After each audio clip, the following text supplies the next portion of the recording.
Alright, what up my fellow skooma blazers? Today we're going to be looking at the top 10 smoke spots in Morrowind. Now before we take a look at the top 10 spots to blaze up in Morrowind, I just wanted to say, first of all, obviously you can't actually smoke moon sugar or skooma in Morrowind. This is kind of just a list for fun. But because it's just kind of a list for fun, I did kind of want to add at least a little bit of utility to this video. So also it's going to be used as kind of like this is a good place to get a nice supply of skooma or moon sugar in Morrowind. So all of these places are more or less places that I think would be a cool place to blaze it in Morrowind, but it is also sort of loosely based around how much moon sugar or skooma you can find in that location. And then, you know, some of the places on the list, they don't even have that much moon sugar or skooma, but I just consider them to be good smoke spots anyway. That's enough rambling. Let's get on with the list. Starting with number 10, we have the Census and Excise warehouse in Seyda-Neen. Now this place isn't like the best place to smoke up because, you know, it's kind of like a government building. You've got some guards in here and whatnot, but we do have a pretty hefty supply of moon sugar and skooma in here. And it's a notable location just because it's right next to the start of the game. So this is a place you can come to right at the beginning of the game, get yourself a nice fix of moon sugar and skooma. There's actually 24 individual pieces of moon sugar here, and then 2 bottles of skooma, so quite a decent supply for just the start of the game. And you get this nice little area up here at the top to sort of just chill out and blaze it. So it's a pretty nice little smoking nook up here at the top of the Census and Excise warehouse. But of course it gets ranked pretty low because despite the fact that it has a pretty decent supply of moon sugar and skooma, again, obviously it's in like a government building with guards that you need to watch out for. So, you know, take it with a grain of salt. But yeah, number 10, Census and Excise warehouse in Seyda-Neen. Let's move on to the next one. And for number 9, we are moving to Saran here. Now we actually have a couple Saran spots on the list, but this first one, it's the Oran Manor here in Saran. So we all know you can't have a smoke spot list without including some party houses. So of course, we got to throw some mansions into the bunch. We have the Oran Manor here in Saran. It's got 6 individual pieces of moon sugar. Now this mansion actually has like an apothecary in it. It also has a guard in it as well, so very similar to the Seyda-Neen location. Yeah, you do have this manor. It'd be good to have a nice little mansion party, smoke up, blaze it with your friends, but at the same time, you do have at least 1 guard in this manor here watching what you're doing, and it's gonna make it a little bit hard to steal this moon sugar. But of course, it's not all about the moon sugar we find in the locations. It is just about the smoke spot in general.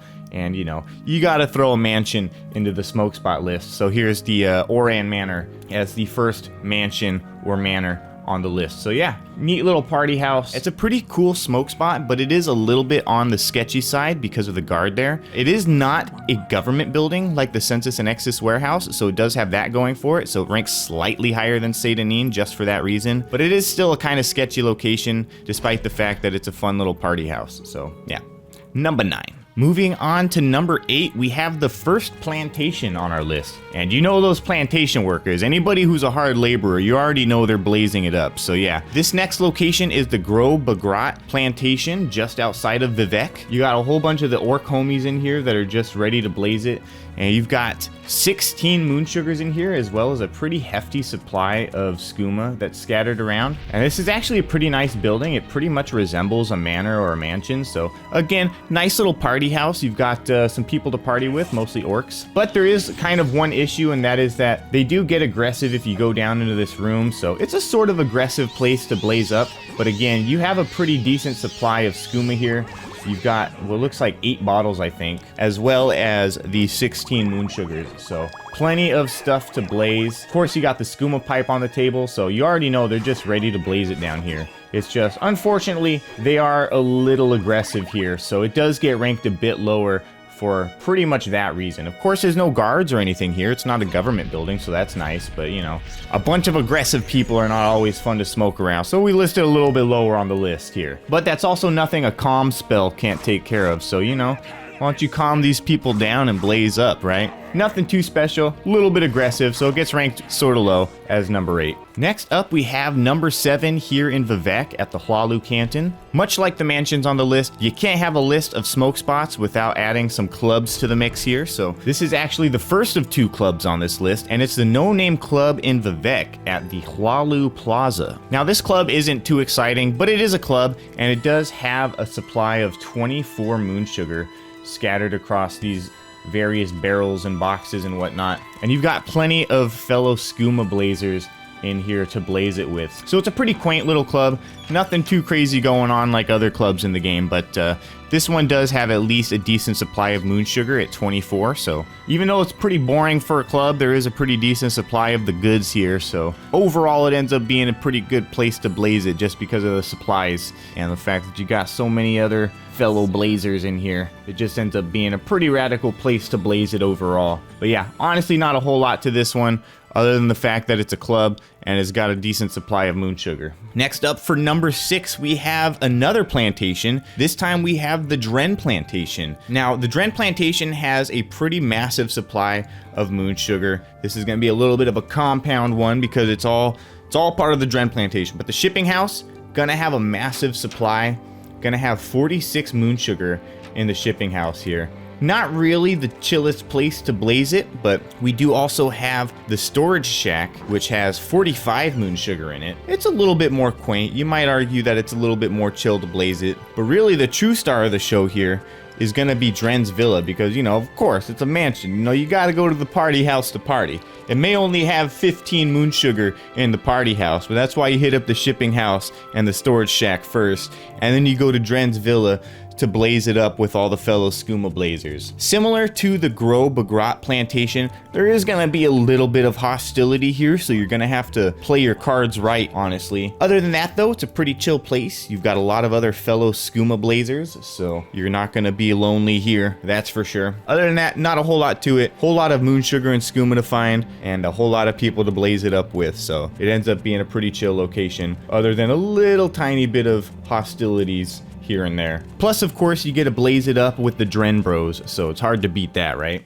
Next up for number 5, we're heading to Caldera. And this one is gonna be another manor slash mansion, whichever you want to call it, and it's gonna be the Gorak Manor. Now this one's gonna be a little bit on the lighter side. There's only gonna be 2 moon sugar in here, but for some reason, despite the fact that these orcs pretend to care about you stealing the moon sugar, they actually don't care. They don't report your crime. They don't get hostile, so you can kind of just take this moon sugar and start blazing it up and nobody cares. But just in general, the Gorak Manor ends up being a pretty nice place to chill. You've got all these other skooma addicts in here to blaze it with, but you've also got the Creeper who will buy any skooma you might have, and he'll also sell skooma to you. So it's actually one of the few places in the game you can buy skooma, so keep that in mind. But yeah, honestly, not a whole lot to this one, just a pretty cool manor. I think everybody knows about the Gorak Manor. It's a pretty chill place, and it's a chill place to smoke, so that's why I put it on the list, despite its sort of low supply of moon sugar. Next up on the list, we have number 4, and we're heading back to the Hallu Canton of Vivec. This time, we're going down to the Canal Works. And this next smoke spot is gonna be the Hallu Ancestral Vault, because of course, you gotta get spiritual with your psychoactives, right? So I don't think you can have a smoke spot list without smoking with your dead ancestors, am I right? Not only do you have a chance to smoke with the spirits, the gods, the ancestors, and all that, we do have a nice little, I don't know if you would call it a skooma den back here, but you've got a whole bunch of misfits that like to hang out back here. You've got some crates full of moon sugar. There's 22 moon sugars here in total. And much like the Gorak Manor, these people don't care if you take the moon sugar. So not only is there just free reign moon sugar here, you got some nice people here to enjoy it with you and have a nice psychoactive trip in the Ancestral Vault. So yeah, become one with the spirits and your ancestors and blaze it up with your friends in the Hallu Ancestral Vaults at number 4.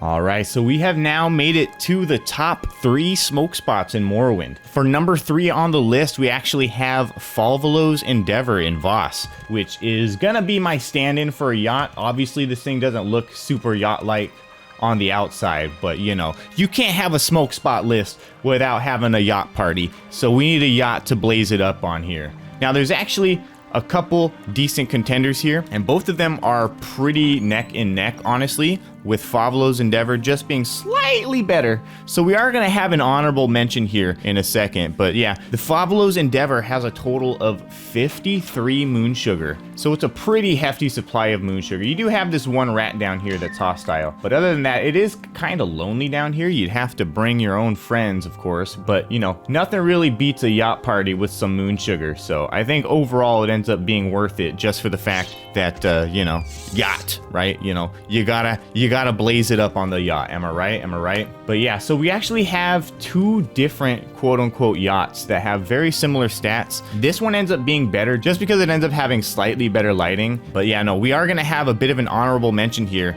and it's actually the Elf Scaring in Sadrith Mora. It too has 53 moon sugar, but it's so much darker and depressing looking. You could fix that problem, you could throw some lanterns in, but you know, just at face value, Favolo's Endeavor ends up being slightly better, so that's why I went to Favolo's Endeavor. But you know, hard not to give the honorable mention to Sadrith Mora and the Elf Scaring, since they are both very, very similar, other than honestly just the lighting. Worth mentioning, but the Favolo's Endeavor is still technically the better option here, in my opinion. And you gotta have the yacht for the Blaze It list, right? So, of course, number 3. All right, we are down to number 2 on the list, and we're actually back in Saran. If you forgot that we were going to be heading back to Saran, that's right. And this next one is probably going to be a favorite among a lot of you, and it's going to be Desilee's House of Earthly Delights, because, of course, not only do you got to have the club, you got to have the strip club, you got to have the dancers, and this one